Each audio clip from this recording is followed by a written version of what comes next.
From Illinois Public Media News, this is 217 Today. I'm Stephanie Mosqueda. It's Friday, October 4th. Coming up, we'll listen to a conversation with a multidisciplinary artist as they reflect on why it's important to share our stories and not hold back emotion. That story in just a few minutes, but first, these headlines. The Youth Literature Festival is now underway in Champaign-Urbana. The biannual event brings award-winning authors to engage with K-12 students in local schools. The authors share their work through presentations and hands-on activities for kids. The festival concludes this Saturday with an all-day Community Day celebration on the University of Illinois' Urbana campus. Mackenzie Gillespie is program coordinator with the U of I College of Education, which hosts the event. She says it's a great opportunity for children and families to meet authors and enjoy activities that promote literacy. I think that it's important to highlight the value that literacy can still have in their lives and kind of keep that passion for reading alive in those students so that it doesn't just kind of disappear. The Community Day celebration will take place Saturday from 9:30 a.m. to 3:30 p.m. at the campus instructional facility in Urbana. Food and building service workers at the U of I Urbana campus have voted to ratify a new 3-year contract. Members of Service Employees International Union Local 73 cast their votes during the 3 days, following an 8-day strike. The local's first walkout in 11 years. Ratification comes after the members had rejected 2 previous contract proposals. Under the new contract, wages will go up by $1 an hour the first year, another 90 cents an hour the next year, and by 85 cents in the third year. A university spokesperson says they are pleased the union ratified the agreement and that it is consistent with the market and making the university a good place to work. A new report shows Illinois' infant mortality rates are trending down. Araceli Gomez Aldana reports. Infant mortality is defined as the death of an infant before their first birthday. Data shows there were 743 deaths in 2021, the most recent data available, and deaths have mostly decreased in recent years. The report from the Illinois Department of Public Health shows some leading causes are effects of malnutrition and delivery complications. IDPH Director Samir Vora says disparities still exist. Among infants born to Black women is nearly 3 times that of infants born to white, Hispanic, and Asian women. And it's something that is truly unacceptable. Vora says the state is investing $23 million to address infant mortality. I'm Araceli Gomez Aldana. Illinois' major natural gas utilities have rolled out the state's first ever income-based discount program. Juan Pablo Ramirez Franco has more. There are several discount rates available to Illinois households that are at or below 300% of the federal poverty line. Daniel Schneider is a supervisory attorney at Legal Action Chicago. If you're a People's Gas customer and you are at the lowest of the low in terms of income, you'll be entitled to an 83% discount on your gas bill. At the high end of the spectrum, a household of 4 making over $93,000 a year is still entitled to a 5% discount. Gas customers eligible for these new discounts can still apply for the Low-Income Home Energy Assistance Program. Still to come, we'll listen to a conversation with a multidisciplinary artist as they reflect on why it's important to share our stories and not hold back emotion. That story is coming up next on 217 Today. But first, meteorologist Andrew Pritchard with your forecast for today. I'm meteorologist Andrew Pritchard with your IPM News forecast for Champaign-Urbana. Today, look for partly cloudy skies with a high of 76 degrees and a northeast wind 5 miles per hour. Tonight, partly cloudy with a low of 55 degrees, a northeast wind 5 miles per hour. Tomorrow, sunny with a high of 82 degrees, a southeast wind 5 to 15 miles per hour. Tomorrow night, clear skies with a low of 65 degrees, a south wind 10 to 15 miles per hour. And for Sunday, sunny with a high of 78 degrees and a northwest wind 10 to 15 miles per hour.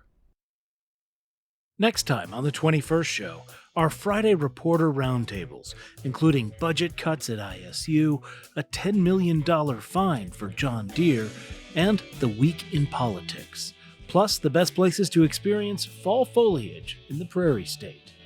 I'm Brian Mackey. That's next time on the 21st show. Join us.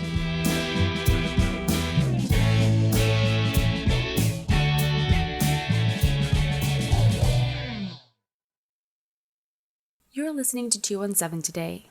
I'm Stephanie Mosqueda. Multidisciplinary artist Traci Kato-Kiriyama recently came to the University of Illinois as a George A. Miller visiting artist. They gave a talk about their experiences with violence, cancer, queerness, family trauma, and heartbreak, and how these are reflected in their art. IPM student reporter Adeline Moy spoke with Traci Kato-Kiriyama about her book, Navigating Without Instruments, and her visit to the U of I Urbana campus, which included workshops with students. What was your experience like here? It's been so full. I think even by day 2, I felt like I was here a week already because we jumped into so many engagements, 2 really wonderful classes in the English department. It's been amazing. I spent some time with the Asian American Cultural Center, and all of the staff and the faculty I met, they've been amazing too. So I've just been having a really good time and just sort of soaking this area in and getting to walk around a little. It's been really nice. Was there a favorite moment during one of your talks or your workshops here that stands out to you? So there was a super fun moment the other night. I did this like nocturnal writing session.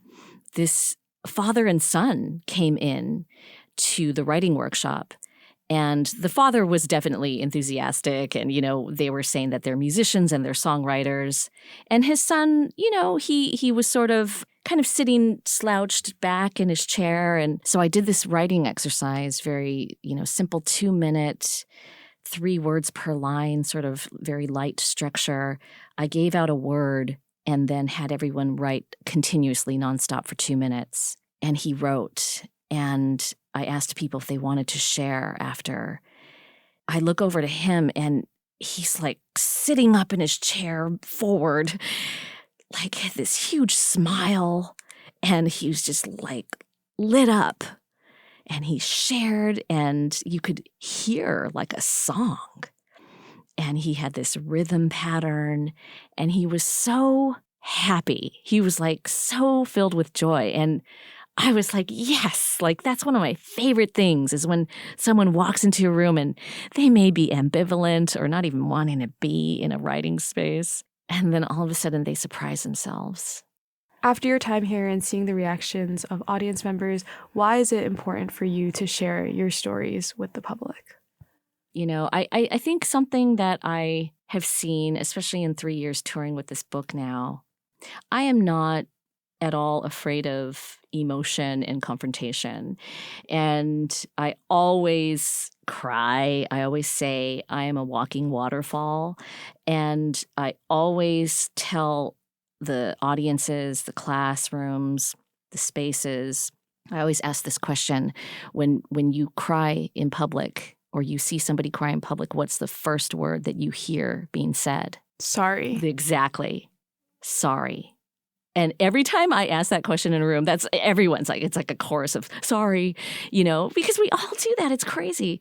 And so I'm always like, this is the day I'm letting you release that. I give you permission to cry and never say sorry again. Those are pieces of truth surfacing for air. So I think, that's something that is important to me, bearing myself. And I'm not re-traumatizing myself. I'm bearing myself. It's a cathartic experience. Yes, I'm crying, but I'm also releasing. Crying is releasing, and it's communicating, and it's honest. It's just how I feel. This is who I am. I accept who I am.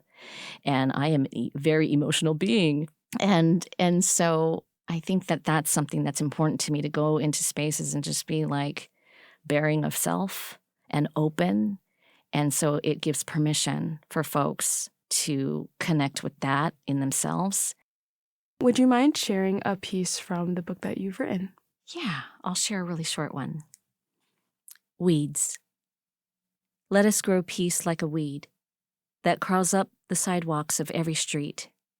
So pervasive, so profound, it becomes impossible to kill. That was Traci Kato-Kiriyama speaking with IPM student reporter Adeline Moy during a recent visit to the University of Illinois. They read from their 2021 book of poetry, Navigating Without Instruments, published by Writ Large Press. That's it for today. 217 Today is produced by Stephanie Mosqueda. Reporting today contributed by Diana Young, Jim Meadows, Araceli Gomez Aldana, Juan Pablo Ramirez Franco, and Adeline Moy. Music by the Kilbourne Alley Blues Band. Reginald Hardwick is our news director. I'm Stephanie Mosqueda. 217 Today is a production of Illinois Public Media.